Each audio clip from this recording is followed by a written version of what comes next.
ಎಲ್ಲರಿಗೆ ನಮಸ್ಕಾರಗಳು ಸ್ನೇಹಿತರೆ, ಬನ್ನಿ ಮತ್ತೊಮ್ಮೆ ಟಾಪ್ 20 ಪ್ರಶ್ನೋತ್ತರ ಸರಣಿಯಲ್ಲಿ ನಿಮ್ಮ ಸುಸ್ವಾಗತ.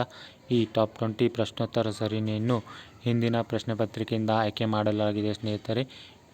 ಇದು ಟಾಪ್ 20 ಪ್ರಶ್ನೋತ್ತರ ಸರಣಿಯನ್ನು ನೀವು ಪೂರ್ತಿಯಾಗಿ ನೋಡಿಕೊಳ್ಳಬೇಕು ಸ್ನೇಹಿತರೆ, ಏಕೆಂದರೆ ಇದು ಒಂದೊಂದು ಪ್ರಶ್ನೆಗಳು ಬಹುಮುಖ್ಯವಾದ ಪ್ರಶ್ನೆಗಳಾಗಿವೆ.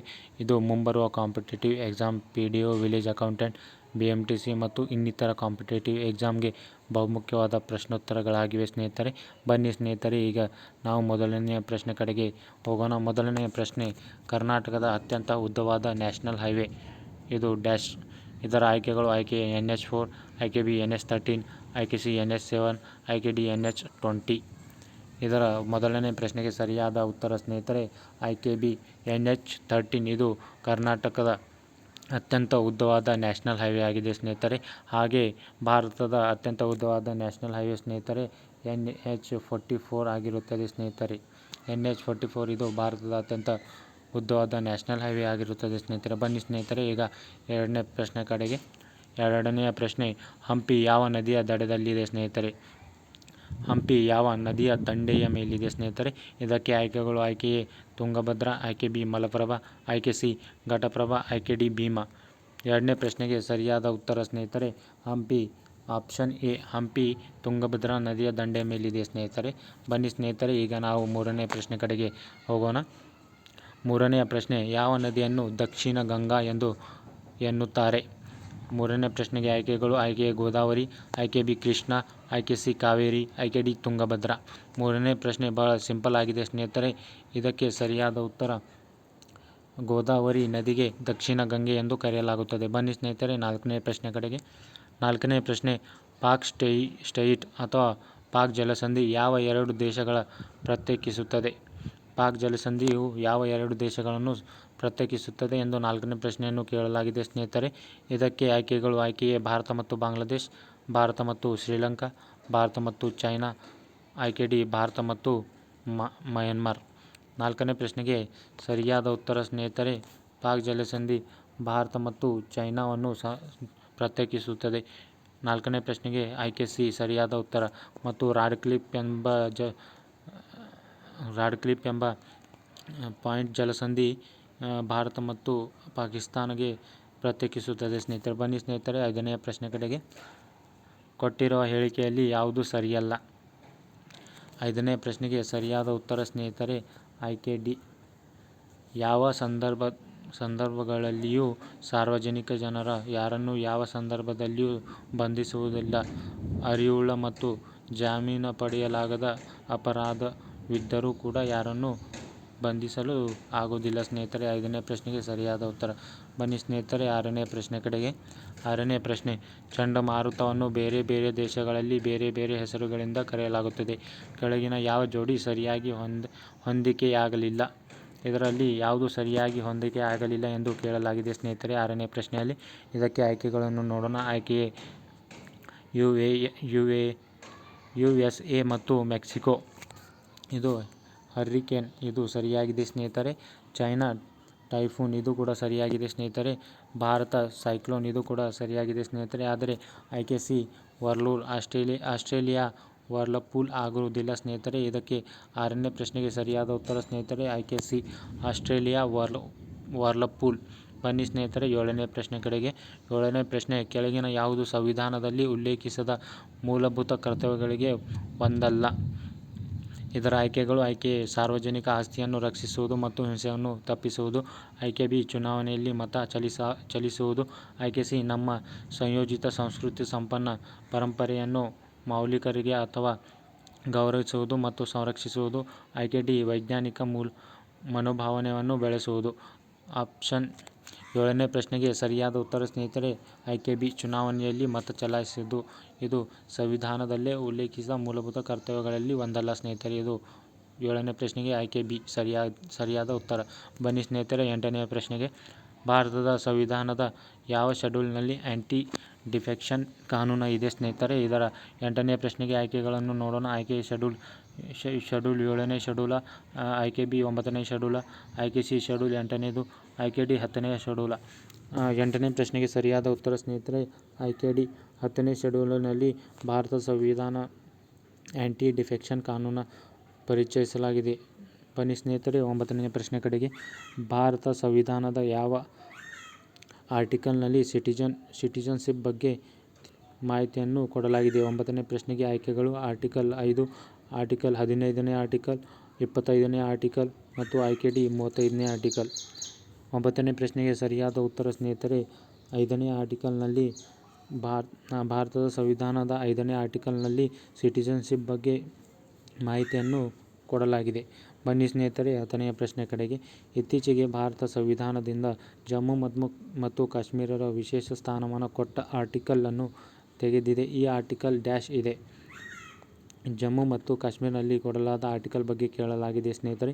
ಇದರ ಆಯ್ಕೆಗಳು ನೋಡೋಣ. ಆಯ್ಕೆ 371ನೇ ಆರ್ಟಿಕಲ್, ಆಯ್ಕೆ ಬಿ 370ನೇ ಆರ್ಟಿಕಲ್, ಆಯ್ಕೆ ಸಿ 372ನೇ ಆರ್ಟಿಕಲ್, ಆಯ್ಕೆ ಡಿ 373ನೇ ಆರ್ಟಿಕಲ್. 10ನೇ ಪ್ರಶ್ನೆಗೆ ಸರಿಯಾದ ಉತ್ತರ ಸ್ನೇಹಿತರೆ 370ನೇ ಆರ್ಟಿಕಲ್, ಆಪ್ಷನ್ ಬಿ 10ನೇ ಪ್ರಶ್ನೆಗೆ ಸರಿಯಾದ ಉತ್ತರ. ಬನ್ನಿ ಸ್ನೇಹಿತರೆ 11ನೇ ಪ್ರಶ್ನೆ ಕಡೆಗೆ. ನಮ್ಮ ರಾಜ್ಯ ಅಥವಾ ದೇಶವು ಉಚಿತ ಮತ್ತು ಕಡ್ಡಾಯ ಶಿಕ್ಷಣವನ್ನು ಎಷ್ಟು ವಯಸ್ಸಿನ ಮಕ್ಕಳಿಗೆ ಒದಗಿಸುತ್ತದೆ? ಇದರ ಆಯ್ಕೆಗಳು ಆಯ್ಕೆ 5ರಿಂದ 14 ವರ್ಷ, ಆಯ್ಕೆ ಬಿ 5ರಿಂದ 15 ವರ್ಷ, ಆಯ್ಕೆ ಸಿ 6ರಿಂದ 14ನೇ ವರ್ಷ, ಆಯ್ಕೆ ಡಿ 5ರಿಂದ 16ನೇ ವರ್ಷ. ಇದಕ್ಕೆ ಆಯ್ಕೆ ಸಿ ಸರಿಯಾಗಿದೆ ಸ್ನೇಹಿತರೆ. 6ರಿಂದ 14ನೇ ವರ್ಷದಲ್ಲಿ ನಮ್ಮ ರಾಜ್ಯ ಅಥವಾ ದೇಶ ಉಚಿತ ಮತ್ತು ಕಡ್ಡಾಯ ಶಿಕ್ಷಣವನ್ನು ಮಕ್ಕಳಿಗೆ ಒದಗಿಸಬೇಕೆಂದು ಹೇಳಲಾಗಿದೆ. ಬನ್ನಿ ಸ್ನೇಹಿತರೆ 12ನೇ ಪ್ರಶ್ನೆ ಕಡೆಗೆ. ಕಾರ್ಯನಿರ್ವಾಹಕ ಅಥವಾ ಇತರೆ ಯಾವುದೇ ಅಧೀನ ಸಂಸ್ಥೆಗಳು ಕೆಲವು ಕರ್ತವ್ಯಗಳನ್ನು ಅಥವಾ ಕಾರ್ಯಗಳನ್ನು ನಿರ್ವಹಿಸಲು ವಿಫಲವಾದಾಗ, ಸುಪ್ರೀಂ ಕೋರ್ಟ್ ಅಥವಾ ಹೈಕೋರ್ಟ್ ಈ ಕಾರ್ಯಗಳನ್ನು ನಿರ್ವಹಿಸಲು ಆದೇಶಿಸುತ್ತದೆ. ಈ ಆದೇಶವನ್ನು ಏನೆನ್ನಲಾಗುತ್ತದೆ? ಇದಕ್ಕೆ ಆಯ್ಕೆಗಳು ಆಯ್ಕೆ ಎ ಮ್ಯಾಂಡಮಸ್, ಆಯ್ಕೆ ಬಿ ಸರ್ಸಿಯೋರರಿ, ಆಯ್ಕೆ ಸಿ ಪ್ರೊಹಿಬಿಷನ್, ಆಯ್ಕೆ ಡಿ ಹೇಬಿಯಸ್ ಕಾರ್ಪಸ್. 12ನೇ ಪ್ರಶ್ನೆಗೆ ಸರಿಯಾದ ಉತ್ತರ ಸ್ನೇಹಿತರೆ ಆಯ್ಕೆ ಎ ಮ್ಯಾಂಡಮಸ್. ಇದಕ್ಕೆ ಮ್ಯಾಂಡಮಸ್ ಎಂದು ಕರೆಯಲಾಗುತ್ತದೆ. ಬನ್ನಿ ಸ್ನೇಹಿತರೆ 13ನೇ ಪ್ರಶ್ನೆ ಕಡೆಗೆ. ಪ್ರಸಿದ್ಧ ಬೋಧನೆ ಅಥವಾ doctrine basis structure of constitution ಅನ್ನು ಭಾರತದ ಸುಪ್ರೀಂ ಕೋರ್ಟ್ ಯಾವ ಕೇಸ್ನಲ್ಲಿ ವಿವರಿಸಲಾಗುತ್ತದೆ? ಇದಕ್ಕೆ ಆಯ್ಕೆ ಎ ಪ್ರಕಾಶ್ ಸಿಂಗ್, ಆಯ್ಕೆ ಬಿ ಕೇಶವಾನಂದ ಭಾರತಿ, ಆಯ್ಕೆ ಸಿ ಎಸ್.ಆರ್. ಬೊಮ್ಮಾಯಿ, ಆಯ್ಕೆ ಡಿ ಮೇನಕಾ ಗಾಂಧಿ. 13ನೇ ಪ್ರಶ್ನೆಗೆ ಸರಿಯಾದ ಉತ್ತರ ಸ್ನೇಹಿತರೆ ಆಯ್ಕೆ ಬಿ ಕೇಶವಾನಂದ ಭಾರತಿ. ಇದು basic structure of constitution Kesavananda Bharati supreme court ಕೇಸ್ನಲ್ಲಿ ವಿವರಿಸಲಾಗುತ್ತದೆ. ಬನ್ನಿ ಸ್ನೇಹಿತರೆ 14ನೇ ಪ್ರಶ್ನೆ ಕಡೆಗೆ. ಐತಿಹಾಸಿಕ 73 ಮತ್ತು 74ನೇ ತಿದ್ದುಪಡಿ ಆ್ಯಕ್ಟ್ಗೆ ಯಾವ ಆ್ಯಕ್ಟ್ಗೆ 74ನೇ ಮತ್ತು 73ನೇ ಮತ್ತು 74ನೇ ತಿದ್ದುಪಡಿಯನ್ನು ಸಂಬಂಧಿಸಿದೆ ಎಂದು ಕೇಳಲಾಗಿದೆ ಸ್ನೇಹಿತರೆ. 14ನೇ ಪ್ರಶ್ನೆಗೆ ಆಯ್ಕೆಗಳು ಸ್ಥಳೀಯ ಸ್ವಸರ್ಕಾರ, ಆಯ್ಕೆ ಬಿ ವಿರೋಧ ಪಕ್ಷಾಂತರ, ಆಯ್ಕೆ ಸಿ ತುರ್ತು ನಿಬಂಧನೆಗಳು, ಆಯ್ಕೆ ಡಿ ಸಂವಿಧಾನದ ತಿದ್ದುಪಡಿ ಮಾಡಲು ಸಂಸದೀಯ ಅಧಿಕಾರಗಳು. ಇದಕ್ಕೆ 14ನೇ ಪ್ರಶ್ನೆಗೆ ಸರಿಯಾದ ಉತ್ತರ ಸ್ನೇಹಿತರೆ ಆಯ್ಕೆ ಎ ಸ್ಥಳೀಯ ಸ್ವಸರ್ಕಾರ. ಇದಕ್ಕೆ 73 ಮತ್ತು 74ನೇ ತಿದ್ದುಪಡಿ ಆ್ಯಕ್ಟ್ಗೆ ಸಂಬಂಧಿಸಿದೆ. ಬನ್ನಿ ಸ್ನೇಹಿತರೆ 15ನೇ ಪ್ರಶ್ನೆ ಕಡೆಗೆ. ಅಗತ್ಯವಾದ ಕನಿಷ್ಠ ವಯಸ್ಸನ್ನು ಸಂಬಂಧಿಸಿದರೆ ಇವುಗಳಲ್ಲಿ ಯಾವುದು ಸರಿ ಇಲ್ಲ? 15ನೇ ಪ್ರಶ್ನೆಗಳಿಗೆ ಆಯ್ಕೆಗಳು ಸ್ನೇಹಿತರೆ. ಲೋಕಸಭೆ ಸದಸ್ಯರು ಇವರಿಗೆ 25 ವರ್ಷ, ಇದು ಸರಿಯಾಗಿದೆ. ಆಪ್ಷನ್ ಬಿ ರಾಜ್ಯಸಭೆ ಸದಸ್ಯರು ಇವರಿಗೆ 30 ವರ್ಷ, ಇದು ಕೂಡ ಸರಿಯಾಗಿದೆ ಸ್ನೇಹಿತರೆ. ಭಾರತದ ರಾಷ್ಟ್ರಪತಿ 35 ವರ್ಷ, ಇದು ಕೂಡ ಸರಿಯಾಗಿದೆ ಸ್ನೇಹಿತರೆ. ಆದರೆ ಉಪರಾಷ್ಟ್ರಪತಿಗೆ 35 ವರ್ಷ, ಇದು ತಪ್ಪಾಗಿದೆ ಸ್ನೇಹಿತರೆ. 30 ವರ್ಷ ಆಗಲ್ಲ, ಇಲ್ಲಿ 35 ವರ್ಷ ಬರಬೇಕು. 15ನೇ ಪ್ರಶ್ನೆಗೆ ಆಯ್ಕೆ ಸಿ ಸರಿಯಾಗಿದೆ ಸ್ನೇಹಿತರೆ. ಬನ್ನಿ ಸ್ನೇಹಿತರೆ 16ನೇ ಪ್ರಶ್ನೆ ಕಡೆಗೆ. ಕಮಿಷನ್ಗೆ ಸಂಬಂಧಿಸಿದೆ. 16ನೇ ಪ್ರಶ್ನೆಗೆ ಆಯ್ಕೆಗಳು. ಆಯ್ಕೆ ಎ ಕೇಂದ್ರ ಮತ್ತು ರಾಜ್ಯಗಳಿಗೆ ಸಂಬಂಧಿಸಿದೆ, ಆಯ್ಕೆ ಬಿ ಕೃಷಿ ಸುಧಾರಣೆಗಳಿಗೆ, ಆಯ್ಕೆ ಸಿ ಗೆದ್ದಗಳ ರಕ್ಷಣೆ, ಆಯ್ಕೆ ಡಿ ಸಂವಿಧಾನದ ಮೀಮಾಂಸೆ. 16ನೇ ಪ್ರಶ್ನೆಗೆ ಸರಿಯಾದ ಉತ್ತರ ಸ್ನೇಹಿತರೆ ಆಯ್ಕೆ ಎ ಕೇಂದ್ರ ಮತ್ತು ರಾಜ್ಯಗಳ ಸಂಬಂಧಿಸಿದೆ, ಇದು ಸರ್ಕಾರೀಯ ಕಮಿಷನ್. ಬನ್ನಿ ಸ್ನೇಹಿತರೆ 17ನೇ ಪ್ರಶ್ನೆ ಕಡೆಗೆ. ಭಾರತದ ಹೊರಗೆ ವಿತರಿಸಲಾದ, ಆದರೆ ಭಾರತೀಯ ರೂಪಾಯಿಗಳಲ್ಲಿ ನಿಗದಿಪಡಿಸಿದ ಬಾಂಡ್ಸ್ಗಳನ್ನು ಡ್ಯಾಶ್ ಎಂದು ಕರೆಯಲಾಗುತ್ತದೆ? 17ನೇ ಪ್ರಶ್ನೆಗೆ ಆಯ್ಕೆಗಳು dim sum bonds, option B Shanghai bonds, option C masala bonds, option D saffron bonds. ಇದಕ್ಕೆ ಸರಿಯಾದ ಉತ್ತರ ಸ್ನೇಹಿತರೆ ಆಯ್ಕೆ ಸಿ ಮಸಾಲಾ ಬಾಂಡ್ಸ್. ಇದು ಭಾರತದ ಹೊರಗೆ ವಿತರಿಸಲಾದ, ಆದರೆ ಭಾರತೀಯ ಗಳಲ್ಲಿ ನಿಗದಿತಪಡಿಸಿದ ಬ್ಯಾಂಡ್ಸ್ಗಳನ್ನು ಮಸಾಲಾ ಬ್ಯಾಂಡ್ಸ್ ಎಂದು ಕರೆಯಲಾಗುತ್ತದೆ ಸ್ನೇಹಿತರೆ. ಬನ್ನಿ ಸ್ನೇಹಿತರೆ 18ನೇ ಪ್ರಶ್ನೆ ಕಡೆಗೆ. ಭಾರತ ಸಂವಿಧಾನದ ಯಾವ ಆರ್ಟಿಕಲ್ ಅಸ್ಪೃಶ್ಯತೆ ನಿರ್ಮೂಲನೆಗೆ ಸಂಬಂಧಿಸಿದೆ? ಅಸ್ಪೃಶ್ಯತೆ. ಇದಕ್ಕೆ 18ನೇ ಪ್ರಶ್ನೆಗೆ ಆಯ್ಕೆಗಳು: ಆಯ್ಕೆ ಎ 14ನೇ ಆರ್ಟಿಕಲ್, ಆಯ್ಕೆ ಬಿ 15ನೇ ಆರ್ಟಿಕಲ್, ಆಯ್ಕೆ ಸಿ 17ನೇ ಆರ್ಟಿಕಲ್, ಆಯ್ಕೆ ಡಿ 18ನೇ ಆರ್ಟಿಕಲ್. 18ನೇ ಪ್ರಶ್ನೆಗೆ ಸರಿಯಾದ ಉತ್ತರ ಸ್ನೇಹಿತರೆ ಆಯ್ಕೆ ಡಿ 17ನೇ ಆರ್ಟಿಕಲ್ನಲ್ಲಿ ಅಸ್ಪೃಶ್ಯತೆಯ ಬಗ್ಗೆ ಭಾರತದ ಸಂವಿಧಾನ ತಿಳಿಸುತ್ತದೆ. ಬನ್ನಿ ಸ್ನೇಹಿತರೆ 19ನೇ ಪ್ರಶ್ನೆ ಕಡೆಗೆ. RBI ಮಾನಿಟರಿ ಪಾಲಿಸಿಗೆ ಸಂಬಂಧಿಸಿದಲ್ಲಿ CRR ಎಂಬ ಪದವು ಡ್ಯಾಶ್ ಅನ್ನು ಸೂಚಿಸುತ್ತದೆ. CRR ಇದರ ವಿಸ್ತೃತ ರೂಪ ಕೇಳಿದ್ದಾರೆ ಸ್ನೇಹಿತರೆ.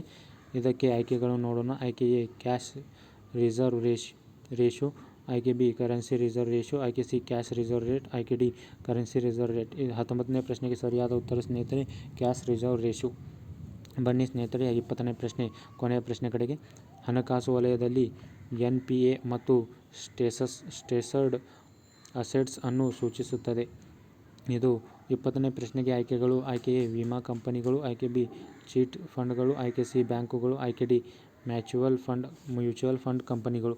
20ನೇ ಪ್ರಶ್ನೆಗೆ ಸರಿಯಾದ ಉತ್ತರವನ್ನು ಕಮೆಂಟ್ ಮುಖಾಂತರ ತಿಳಿಸಬೇಕೆಂದು ಕೇಳಿಕೊಳ್ಳುತ್ತೇನೆ ಸ್ನೇಹಿತರೆ. ಮತ್ತು ಈ ಚಾನಲನ್ನು ಆದಷ್ಟು ಬೇಗ ಸಬ್ಸ್ಕ್ರೈಬ್ ಮಾಡಿಕೊಳ್ಳಿ ಮತ್ತು ಬಹಳ ವಿಡಿಯೋಗಳನ್ನು ಇಲ್ಲಿ ಕೊಡಲಾಗಿದೆ ಸ್ನೇಹಿತರೆ. ಬನ್ನಿ ಸ್ನೇಹಿತರೆ ಈ ಚಾನಲನ್ನು ಸಬ್ಸ್ಕ್ರೈಬ್ ಮಾಡಿ ಮತ್ತು ಥ್ಯಾಂಕ್ ಯು ಧನ್ಯವಾದಗಳು ಸ್ನೇಹಿತರೆ.